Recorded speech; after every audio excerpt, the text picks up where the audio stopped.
ये जो दोनों है ये दोनों बराबर हो जाएगा, ये इतना और इतना ये दोनों बराबर हो जाएगा, ठीक है, क्योंकि दोनों के बराबर में है, OA बटा आई भी बराबर इतना है, OA बटा आई भी बराबर इतना है, तो ये दोनों बराबर हो जाएगा, ठीक है। हेलो स्टूडेंट्स, आज आप लोग पढ़ेंगे दर्पण सूत्र कैसे सिद्ध किया जाता है, ठीक है। लेकिन उसके पहले मैं आप लोगों को बता देता हूं कि आप लोग क्या क्या पढ़ चुके हैं। तो प्रकाश के परावर्तन में आप लोग पढ़ चुके हैं प्रकाश के परावर्तन के नियम। प्रकाश के परावर्तन के दो नियम होते हैं, आप लोग ये चीज पढ़ चुके हैं, ठीक है। उसके बाद समतल दर्पण में किस प्रकार के प्रतिबिंब बनता है, किस प्रकार के उसका स्थिति होता है, तो आप लोग समतल दर्पण के बारे में पढ़ चुके हैं। और समतल दर्पण को अगर मान लीजिए कि 60 डिग्री पर रखा जाए, इस मान लीजिए कि ये समतल दर्पण है, एक समतल दर्पण यहाँ और एक समतल दर्पण यहाँ है, तो अगर 60 डिग्री पर रखा जाए तो इसका प्रतिबिंब कितना बनेगा, तो इसको आप लोग भी पढ़ चुके हैं। यानी कि इसका जो सूत्र होता है 360 बटा थीटा, थीटा के मतलब जितना डिग्री होगा वो हो गया, ठीक है। ये सब चीज आप लोग पढ़ चुके हैं। तो इसके बाद अवतल दर्पण में जो प्रतिबिंब बनता है किस प्रकार बनता है ये भी पढ़े हैं। अवतल दर्पण और उत्तल दर्पण दोनों पढ़ चुके हैं। एक चीज आप लोग नहीं पढ़े हैं, वह क्या है, प्रतिबिंब। प्रतिबिंब किसे कहते हैं और इसके कितने भेद होते हैं, ठीक है। तो इसके जो भेद होते हैं वो दो होते हैं, एक वास्तविक प्रतिबिंब और दूसरा आभासी प्रतिबिंब। आभासी प्रतिबिंब को काल्पनिक प्रतिबिंब भी कहते हैं।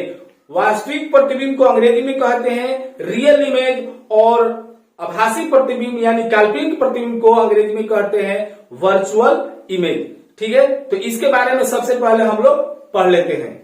चलिए सबसे पहले हम लोग प्रतिबिंब के बारे में जानकारी हासिल करते हैं। जिसे हो गया प्रतिबिंब। प्रतिबिंब को अंग्रेजी में इमेज कहते हैं, ठीक है। और इसका दो भाग होता है,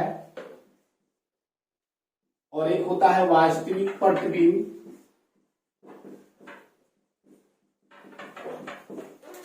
इसको बोलते हैं रियल इमेज, और एक होता है आभासी प्रतिबिंब, इसको अंग्रेजी में बोलते हैं वर्चुअल इमेज, ठीक है। तो चलिए इसका परिभाषा पहले जान लेते हैं हम लोग। प्रतिबिंब किसे कहते हैं, तो किसी वस्तु बिंदु से आ रही प्रकाश की किरणें, प्रकाश की किरणें मतलब आपतित किरणें, दर्पण से परावर्तन या अपवर्तन के बाद जिस बिंदु पर मिलती है या मिलती हुई प्रतीत होती है उसे हम क्या कहते हैं, उसे हम कहते हैं उस वस्तु का प्रतिबिंब। तो चलिए मैं आप लोगों को समझा देता हूं।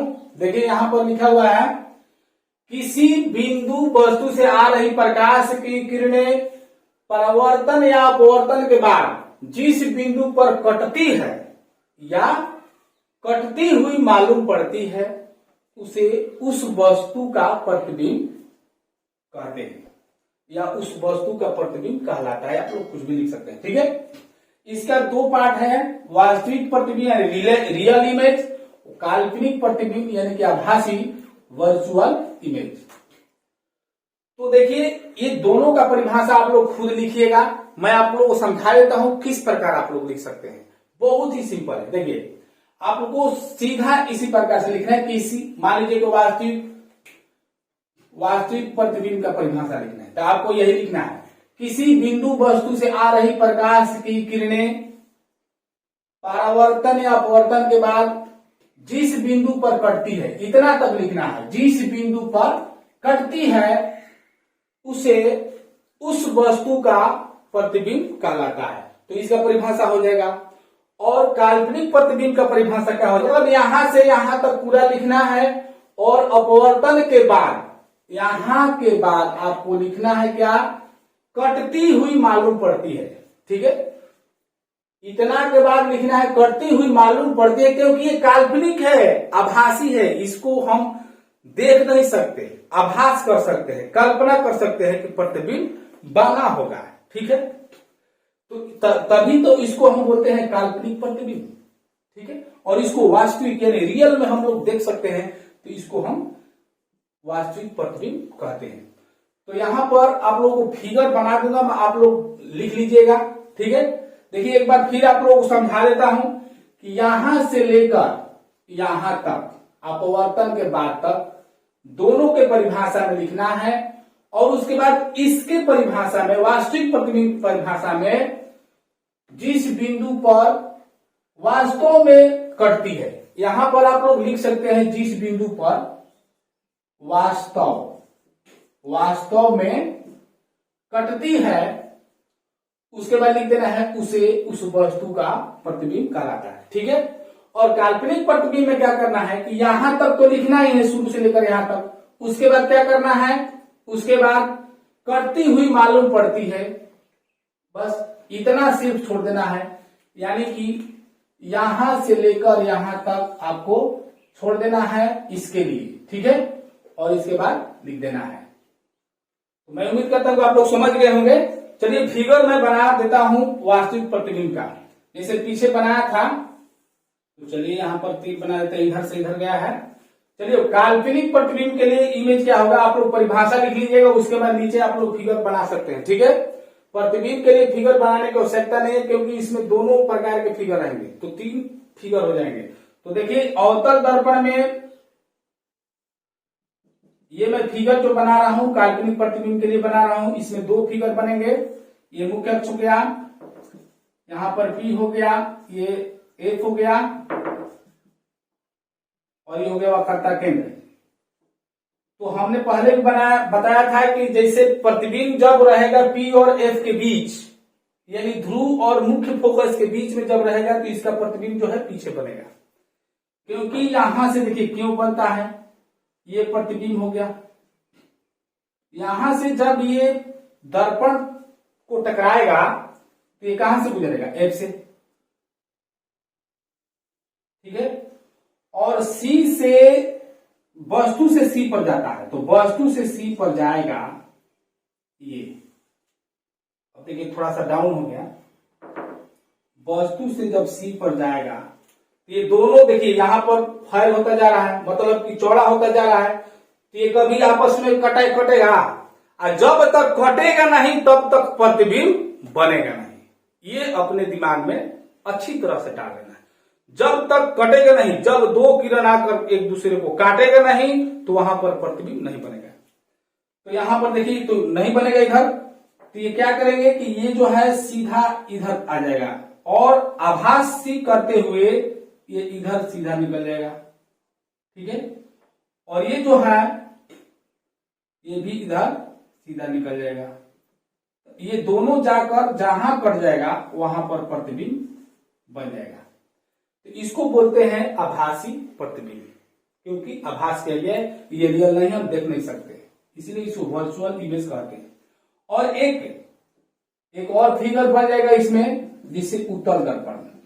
उत्तल दर्पण में जैसे मान लीजिए गोलीय दर्पण का उत्तल जैसे हो गया, ये परावर्तक सतह हो गया इधर, तो इसका केंद्र जैसे मान लीजिए इधर से ऐसे गोला होता, तो इसका केंद्र कहां होता, यहां पर, यानी ये C होता, और इस दोनों के बीच में ध्रुव और ये P हो गया, यानी ध्रुव और वक्रता केंद्र के बीच में क्या होता है, F होता है, तो यहां पर F हो जाता है। तो इस प्रकार बनता है, और ये जो पर्सन है ये नहीं रहता है, आप लोग समझाने के लिए ऐसा कर दिया। ठीक है, तो दर्पण और इधर अनंत के बीच में कहीं वस्तु है, तो ये इसका प्रतिबिंब कैसे बनता है, ध्यान दीजिए। ये यहां पर दर्पण से टकराया, तो इसका परिवर्तन किधर की ओर होगा, इधर जाएगा, तो इधर होगा, लेकिन ये F से F के सीधानी में होगा। ठीक है, तो F के सीधानी में होगा, तो इसको कैसे होगा आपको बता देते हैं। चलिए ध्यान दीजिएगा, इस प्रकार से जो है वह कर्ता केंद्र पर जाएगा, तो देखिए वस्तु से जाएगा वक्रता केंद्र पर यहां जाएगा और फिर यहां से डॉट डॉट करते हुए यहां पर निकल जाएगा। ठीक है, तो ये कहां कटा, यहां पर कटा।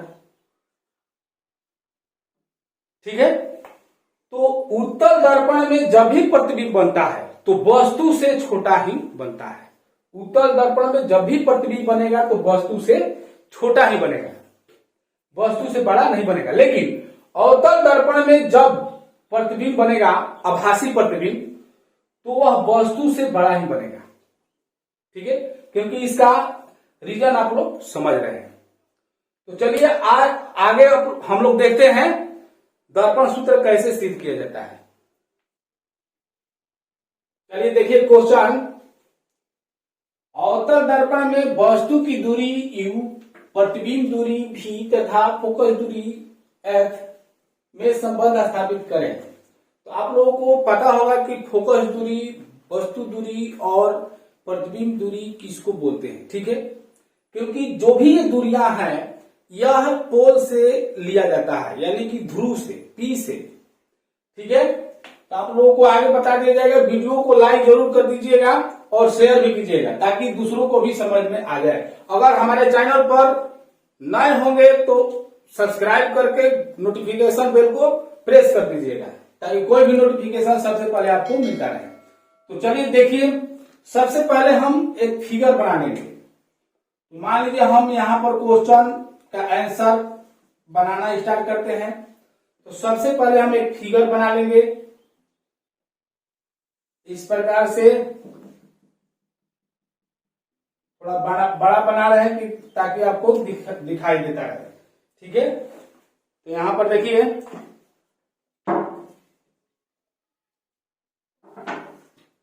मुख्य अक्ष ले रहा हूं,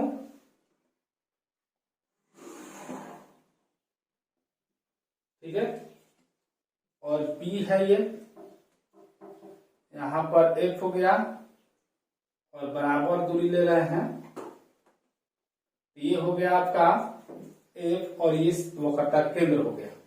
ये बड़की अक्षर में, कैपिटल लेटर में जब F लिखा जाता है तो ये मुख्य फोकस हो गया और यहां से यहां जो दूरी है इसको बोलते हैं फोकस दूरी। ठीक है, और P से C तक की दूरी को बोलते हैं वक्रता त्रिज्या। ठीक है, अब जहां पर वस्तु रहेगा, मान लीजिए कि यहां पर वस्तु है,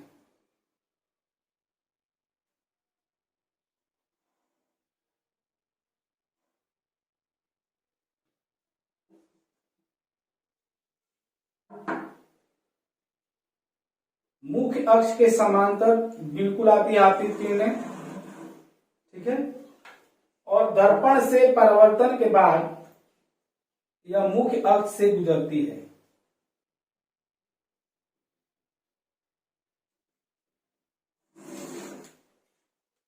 और फिर वस्तु से वक्रता केंद्र पर जाती है। इस प्रकार से फिगर बना आपका।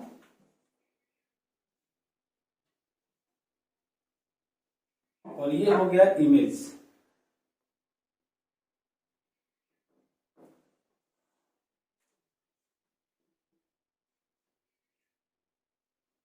इस इमेज को हम बोल देते हैं OA और इसको बोलते हैं I और D। ठीक है, यहां पर एक लंब डाल देते हैं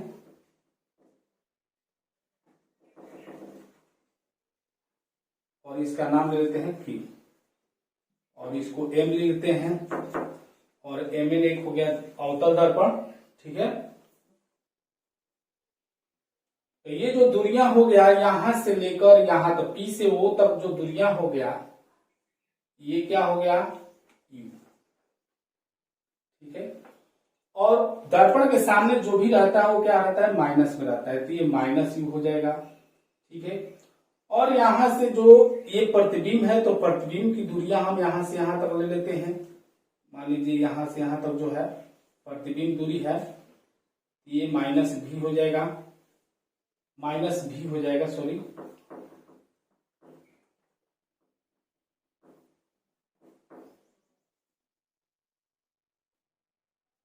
ठीक है, और उसके बाद ये फोकस दूरी हो गया यहां से यहां तक, ये जो है एफ हो गया। और वक्रता त्रिज्या जो है पूरा जब एफ है तो वक्रता त्रिज्या जो है फोकस दूरी से दोगुना होता है, यानी कि ये हो गया फोकस दूरी वक्रता त्रिज्या, तो ये हो जाएगा 2f, ये भी माइनस में हो जाएगा। ठीक है, तो चलिए आगे बढ़ते हैं। तो हम सबसे पहले यहां लिख देंगे माना कि एम एन, देखिए कुछ करना नहीं, जो फिगर में है आपको थोड़ा फिगर समझ लेना है, कुछ भी आप अपना से भी लिख सकते हैं। एम एन एक अवतल दर्पण है,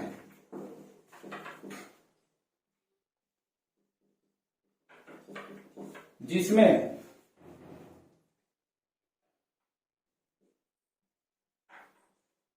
बिंदु ए से आती हुई आपतित किरणें, आपतित किरण लिखिए, आपतित किरण दर्पण के एम बिंदु से परावर्तन, क्योंकि यहां से परावर्तित किया, परावर्तन के बाद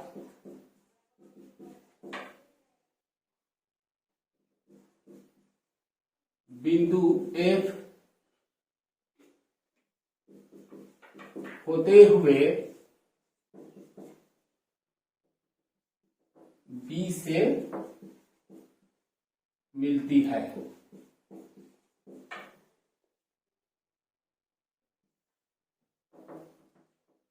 इसलिए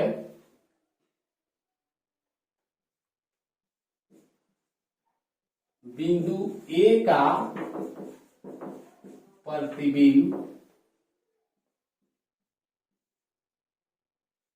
बी हुआ। ठीक है,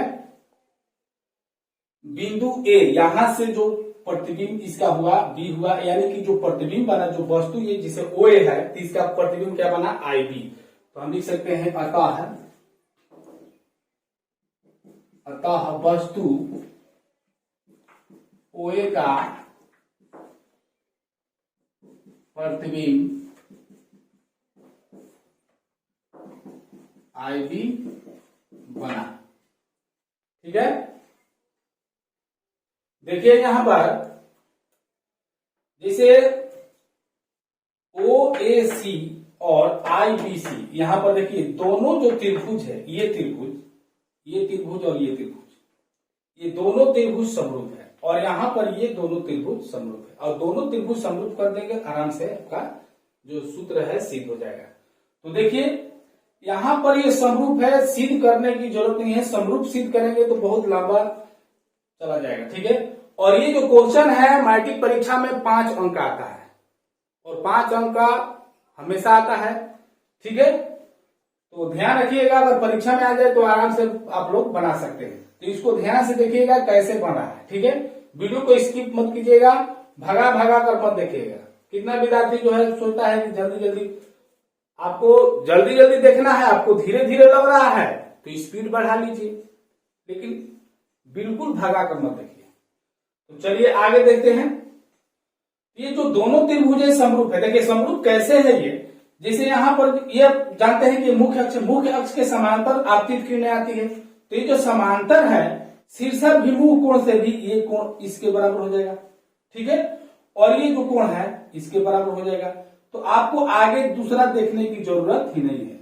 तो जब दो एंगल बराबर हो गया तो समरूपता के नियम से, समरूपता की कसौटी से, एंगल समरूपता की कसौटी से ये जो है दोनों त्रिभुज सिद्ध हो जाएंगे। ठीक है, तो मैथ के चैप्टर 6 में आप लोगों को ये सिद्ध करके समरूप त्रिभुज कैसे सिद्ध होता है इसके बारे में बताया जा चुका है।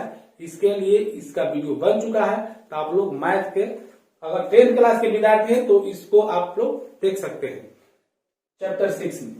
प्ले लिस्ट में जाकर देख सकते हैं, प्ले लिस्ट में बहुत सारा उसमें बनाया हुआ है। ठीक है, तो चलिए इसको हम लिखते हैं, चूंकि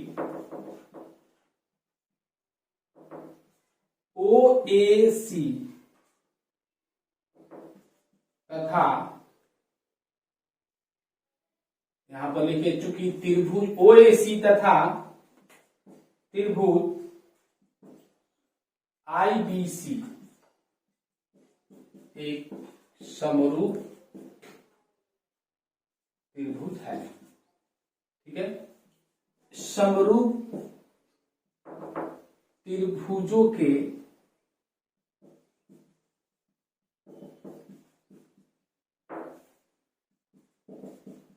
संगत भुजाएं समानुपाती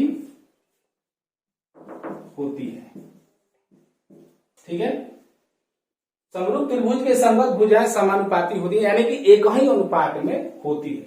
तो हम एक ही अनुपात में इसको लिख लेते हैं। देखिए यहां पर ये हो जाएगा, इसलिए OA बाटा IB इस त्रिभुज और इस त्रिभुज के लिए बता रहे हैं। ठीक है, OA बाटा IB, क्योंकि आधार पर है, भी आधार पर उल्टा है। ठीक है, इक्वल टू OC बाटा क्या हो जाएगा IC। अब OC बटा IC को हम इस प्रकार लिख सकते हैं, क्योंकि यहां से सिद्ध करना हमको, तो OC बटा IC को हम लिख सकते हैं। मान लीजिए कि हमको OC लेना है, तो OC लेना है तो हम क्या करेंगे,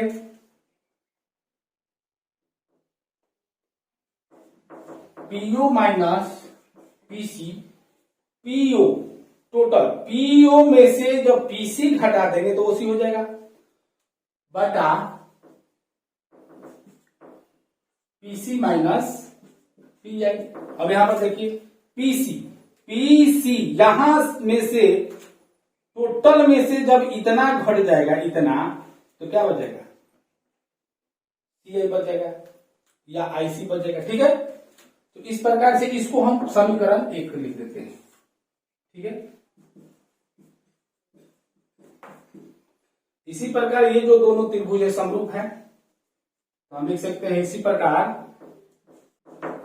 त्रिभुज क्यू से लेते हैं QMF। देखिए QMF समरूप इस प्रकार लिख देते हैं IBF। देखिए QMF, क्यू लिया आधार वाला लिया, तो I आधार वाला लिया, फिर ये जो यहां पर है इसको लिया, तो फिर इसको लिया, तो IB और F बचा दोनों में साइड। ठीक है, तो इसलिए अब समरूप त्रिभुज हो गया, तो ये बार बार लिखने की जरूरत नहीं है, क्योंकि समरूप त्रिभुज की संगत भुजाएं समानुपाती होती है। और यहां पर जो ती है द्विहीकार से होता है, इसको थोड़ा गिरा दीजिए। ठीक है, हो गया।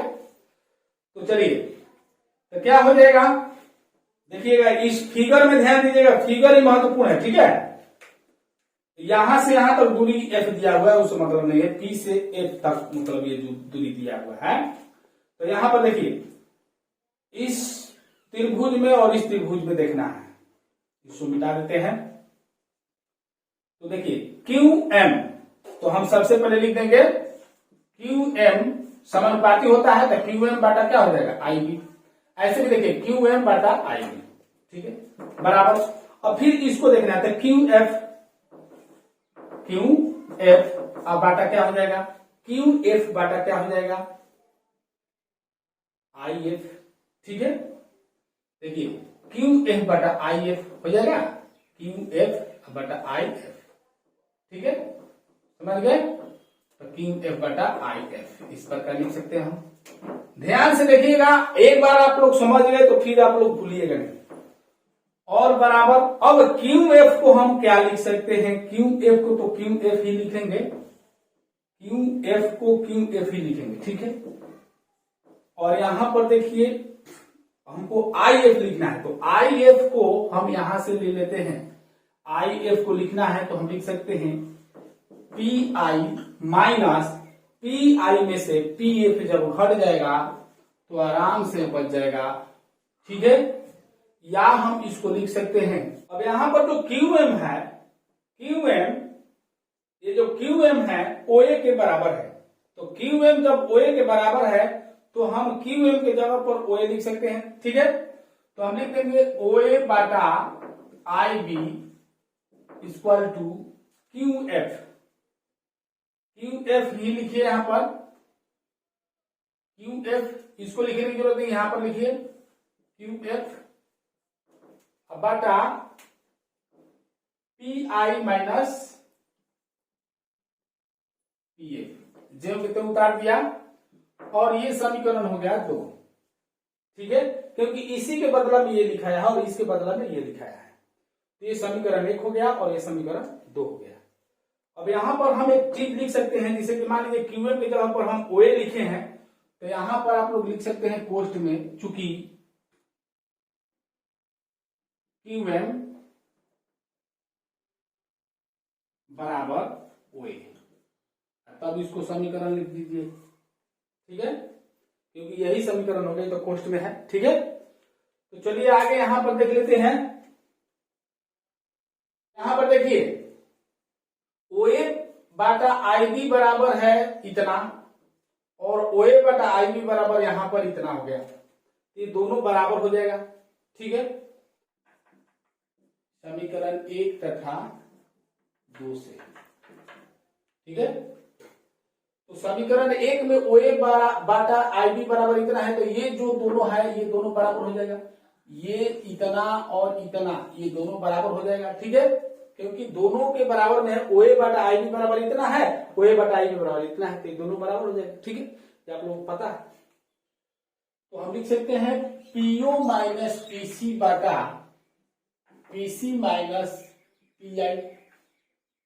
ठीक है, इक्वल टू लिख सकते हैं क्यू एफ बटा पीआई माइनस पीए। ठीक है, अब यहां पर देखिए क्यू एफ है या पर पी एफ है, तो हम चूंकि लिख सकते हैं कि बिंदु बिंदु पी के अत्यंत निकट है, इसलिए हो जाएगा पीओ माइनस पीसी बटा PC minus PI equal to QF जहां है, ये क्यू जो है पी के अत्यंत निकट है, जो क्यू है पी के अत्यंत निकट है, तो हम क्यू को पी ही मान लेते हैं, तो जहां क्यूएफ है वहां पर क्या हो जाएगा पीएफ, तो पीएफ बाटा हो जाएगा पीआई माइनस पीएफ। ठीक है, तो अब हम इसका मान रख सकते हैं। तो यहां पर देखिए, यहां पर डायरेक्ट आप लोग लिख सकते हैं, इसके बाद हम इधर बता देते हैं, क्योंकि फिगर रहना जरूरी है, क्योंकि समझाने के लिए जरूरी है, तो इधर नोट कर लीजिएगा। सबसे पहले यहां पर समझिए पीओ, पीओ क्या है, वस्तु दूरी है, तो यहां पर लिखिए वस्तु दूरी बराबर, वस्तु दूरी को क्या हम बोले हैं पीओ, पीओ कितना है तो माइनस क्यू, इसको डायरेक्ट भी लिख सकते हैं। ठीक है, प्रतिबिंब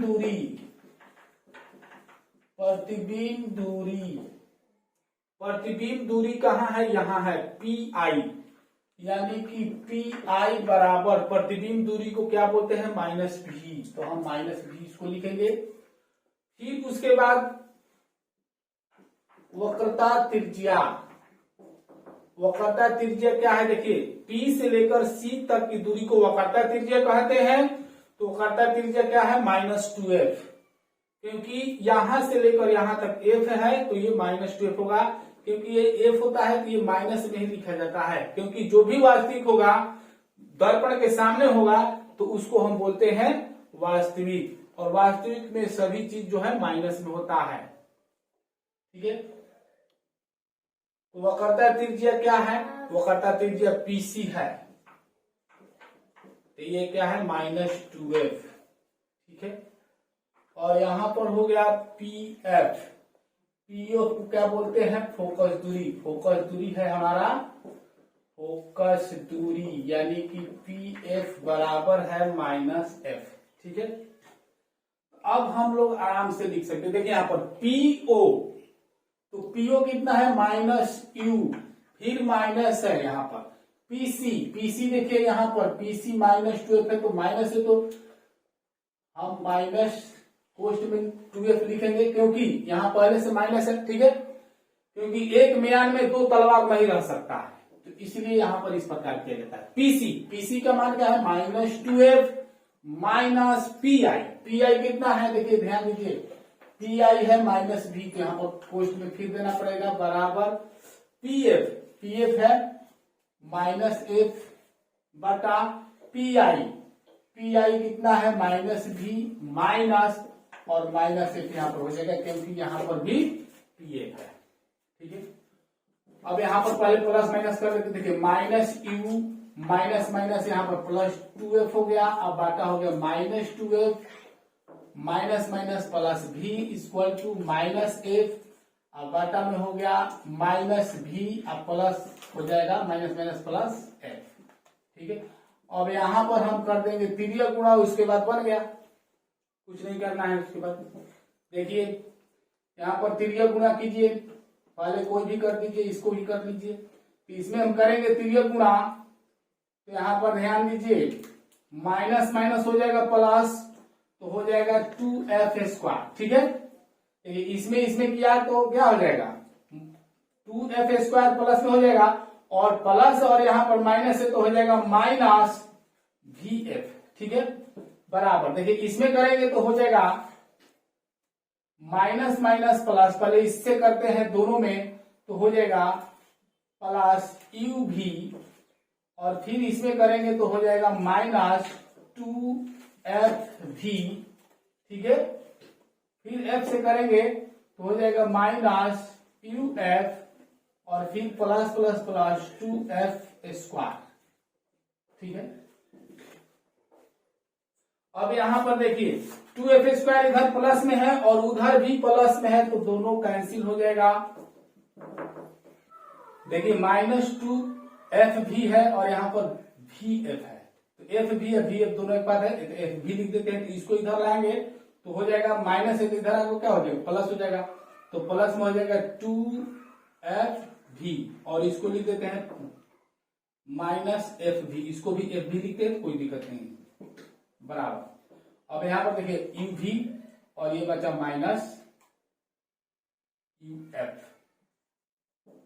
ठीक है। ये देखिए यहाँ पर अब 2fv में से एक fv घट जाएगा तो क्या बचेगा, fv बचेगा। अरे 2 fv है, उसमें से एक घट गया तो क्या बचेगा, एक बचेगा, और बराबर में है uv माइनस uf। अब दोनों ओर uvf से भाग देने पर, जब हम दोनों साइड में uvf से भाग दे देंगे, जब uvf दे देंगे तो f और v कट जाएगा, तो क्या बचेगा, u बचेगा। तो हम लिख सकते हैं 1/u बराबर uv कट जाएगा तो क्या बचेगा, 1/f बच जाएगा, माइनस यहां पर देखिए uf कट जाएगा, uf कट जाएगा तो क्या हो जाएगा, 1/uf कट जाएगा तो 1/ क्या बचेगा, v बचेगा, ठीक है। तो इसको थोड़ा हम सजा देते हैं, तो ये माइनस में इसको इधर ले लेते हैं, तो हो जाएगा 1/v, और ये प्लस में है तो हो जाएगा +1/u बराबर 1/f। और हमें यही सिद्ध करना था, दर्पण सूत्र। कभी कभी 1/f इधर रहता है और ये दोनों उधर रहता है, तो उससे कोई फर्क पड़ने वाला नहीं है। ये हो गया प्रूफ। तो देखिए अब इसके आगे जो है बताया जाएगा आप लोगों को दर्पण में f बराबर r/2 सिद्ध करने के लिए। तो इसके लिए आगे वीडियो में बताया जाएगा। तो अगर चैनल पर नए होंगे तो चैनल को सब्सक्राइब कर दीजिएगा और बेल घंटी को जरूर दबा दीजिएगा। तो चलिए अगले वीडियो मिलते हैं, लाइक जरूर कर दीजिए। जय हिंद।